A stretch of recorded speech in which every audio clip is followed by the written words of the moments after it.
Hello hi everyone. स्वागत है आपका जमनी क्लासेस में। आज हम लेके आए हैं क्लास 10 के फर्स्ट चैप्टर का पहला इंट्रोडक्शन, जिसमें हम आज पढ़ेंगे इंट्रोडक्शन ऑफ रियल नंबर्स। जानेंगे रियल नंबर्स क्या होते हैं। सबसे पहले उसके डेफिनेशन के बारे में पढ़ते हैं कि real number is a value that represent a number line.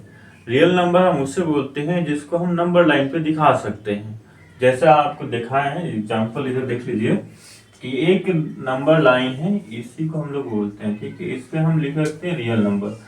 ये हमारा मिड पॉइंट होता है, सेंटर पॉइंट। यहाँ से इधर जाएंगे 1 2 3 4 5, इधर भी आएंगे तो -1 -2 -3 -4।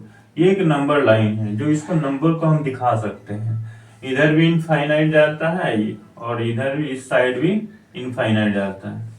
ठीक है, तो डिफिनेशन ये करता है कि डिनोटेड बाय सिंबल्स आर, इसको डिनोट करते हैं कैपिटल आर से। हम आगे बढ़ते हैं, देखते हैं real numbers include all number such है। रियल नंबर बहुत सारे नंबर को इंक्लूड करता है अपने साथ। जैसा नेचुरल नंबर के बारे में पढ़ेंगे तो सर डिफिनेशन पढ़ते हैं कि what is natural number. Natural number होता है क्या है? नेचुरल नंबर हम उसको बोलते हैं जब हम काउंटिंग नंबर को हम नेचुरल नंबर बोलते हैं। क्या बोलते हैं? काउंटिंग नंबर को हम लोग नेचुरल नंबर बोलते हैं और इसे डिनोट करते हैं कैपिटल एन से। डिनोट करते हैं कैपिटल एन से। फिर आगे बढ़ते हैं, देखते हैं कि होल नंबर क्या होता है। होल नंबर हम उसको बोलते हैं जब हम काउंटिंग नंबर में जीरो को इंक्लूड कर ले, यानी हमारी काउंटिंग स्टार्ट हो और साथ में जीरो ले ले, तो उसको हम लोग बोलते हैं होल नंबर। क्या बोलते हैं? Whole number. और होल नंबर का सिंबल होता है कैपिटल डब्ल्यू से डिनोट करते हैं। फिर आगे बढ़ते हैं, देखते हैं और रेशनल नंबर के बारे में पढ़ते हैं। रेशनल नंबर होता है क्या? तो रेशनल नंबर हम उसको बोलते हैं जिसको हम पी बाई क्यू के रूप में लिख सकते, जहां क्यू हमारा जीरो ना हो, यानी कि हम इसको एक फ्रैक्शन के रूप में लिखे और क्यू हमारा जीरो ना हो सके, तो उसको हम लोग रेशनल नंबर बोलते हैं। ये रेशनल जैसे इसका अपोजिट होता है कि हम इसको जिसको हम पी बाई क्यू के रूप में ना लिख सके और साथ में ये बता सकते हैं कि इसका हम स्क्वायर रूट फाइंड नहीं कर सकते, यानी कि ये नंबर लाइन पे इजिली नहीं ड्रॉ किया जा सकता है, उसको हम लोग बोलते हैं इरेशनल नंबर। फिर आगे बढ़ेंगे तो आता है कि इंटीजर क्या होता है। इंटीजर हम बोलते हैं कि जिसमें दोनों संख्याएं आ जाए, निगेटिव और पॉजिटिव नंबर दोनों आपस में इंक्लूड हो जाए, तो उसको हम लोग इंटीजर बोलते हैं। ठीक है, आगे बढ़ते हैं, देखते हैं कि अब आता है प्राइम नंबर क्या होता है। प्राइम नंबर हम किसको बोलते हैं? नंबर्स में फिर आगे बढ़ेंगे तो फिर जानेंगे कि प्राइम नंबर्स क्या होता है। तो प्राइम नंबर हम उसको बोलते हैं जो जिसका एचसीएफ 1 हो, या ऐसा फैक्टर जो केवल 1 हो और इट सेल्फ नंबर हो, यानी ऐसा नंबर जो तो 1 से डिविजिबल हो और खुद से हो, तो उसको हम लोग प्राइम नंबर बोलते हैं। एग्जाम्पल देखेंगे प्राइम नंबर का। एग्जाम्पल में आ जाएगा जैसे 2। 2 एक ऐसा नंबर है जो या तो 1 से डिविजिबल होगा या 2 से होगा। और फिर देखेंगे तो इन दोनों 2 का एचसीएफ क्या होगा? 1 होगा। 3 भी क्या है? हमारा एक प्राइम नंबर है। ये 1 और 3 से ही ओनली डिविजिबल है, कोई और नंबर इसको नहीं डिवाइड कर सकता है। 4 क्या प्राइम नंबर हो सकता है? नहीं, 4 प्राइम नंबर नहीं हो सकता है। क्यों नहीं हो सकता है? क्योंकि ये 1 से भी डिविजिबल है, 2 से भी डिविजिबल है और साथ में 4 से भी है। और इन सबको देखोगे तो एचसीएफ 1 नहीं आएगा, ज्यादा आएगा। इसका मतलब है कि 4 हमारा एक प्राइम नंबर नहीं है। प्राइम नंबर नेक्स्ट देखेंगे तो 5 आएगा। तो इतने एग्जाम्पल तो समझ में आ गया होगा कि प्राइम नंबर किसको बोलते हैं। फिर सवाल आता है, बोलते हैं कि सबसे स्मॉलेस्ट प्राइम नंबर क्या है? What is the smallest prime number? तो स्मॉलेस्ट प्राइम नंबर क्या? 2 है। लेकिन कंडीशन कभी पूछ देगा कि इवन प्राइम नंबर क्या है, सबसे स्मॉलेस्ट इवन प्राइम नंबर क्या है, तो सबसे स्मॉलेस्ट इवन प्राइम नंबर क्या होगा? 2 होगा। लेकिन ऑड में पूछ देगा तो ऑड में क्या होगा? 3 होगा।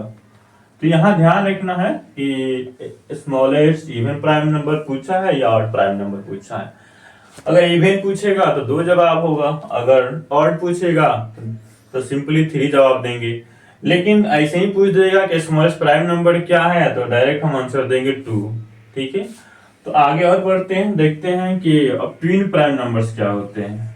ट्विन मतलब ऐसे प्राइम नंबर जो कंटिन्यू हो, यानी लगातार हो। प्राइम नंबर हो लेकिन कंटिन्यू हो। जैसे हम यहाँ बोल सकते हैं 3, 5 को हम ट्विन प्राइम नंबर बोल सकते हैं, क्योंकि लगातार भी हो, कंटिन्यू होना चाहिए। ऐसा नहीं कि हम बोल दें कि यहाँ 3 और 7, नहीं, कंटिन्यू नहीं है, कंटिन्यू नहीं है, इसलिए ट्विन प्राइम नंबर नहीं है। कंटिन्यू मतलब लगातार प्राइम नंबर में, जैसे 2, 3, यानी पेयर में बना हो, तो इसको हम लोग ट्विन प्राइम नंबर बोल सकते हैं। जैसे 11, 13, ये भी क्या है, ट्विन प्राइम नंबर, यानी कंटिन्यू होना चाहिए। ठीक, आगे बढ़ते हैं, देखते हैं कंपोजिट नंबर के बारे में। कंपोजिट नंबर क्या है? कंपोजिट नंबर हम उसको बोलते हैं कि जो 1 से बड़ा हो, ऐसा नंबर जो 1 से बड़ा हो और साथ में मोर देन 2 फैक्टर होना चाहिए। ऐसे नंबर जो 1 से बड़ा हो और साथ में मोर देन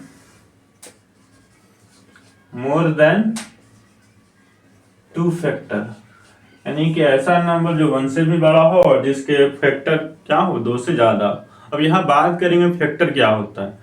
फैक्टर और मल्टीपल दो ऐसे वर्ड यूज होते हैं। फैक्टर क्या होता है, जैसे मैं बोल दूं कि एक नंबर हमारे पास है 4, क्या है, 4 नंबर है, तो 4 का मतलब है कि इसका फैक्टर कौन कौन सा। फैक्टर मतलब कौन कौन ऐसे नंबर हैं जो 4 को इजिली डिवाइड कर दे या डिवाइड करते हैं।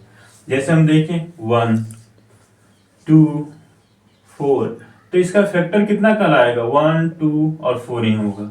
इसका मतलब 1 से डिविजिबल है, 2 से भी डिविजिबल है और 4 से भी डिविजिबल है, फैक्टर उसको बोलते हैं। मल्टीपल यह होता है कि हम नंबर कोई लें और उसमें 1 से मल्टीप्लाई करें, 2 से मल्टीप्लाई करें, 3 से मल्टीप्लाई करें, करते रहें। यानी मल्टीपल क्या होता है कि वो नंबर बढ़ते रहता है। फैक्टर क्या है, लिमिटेड है। किसी भी नंबर के लिए फैक्टर क्या है, लिमिटेड है। जैसे एग्जांपल मान लो कि हमने 12 लिया, तो 12 का अगर हम फैक्टर लिखना चाहें, फैक्टर्स हम लिखना चाहें, तो फैक्टर क्या होगा, यानी कि किस किस नंबर से डिविजिबल है।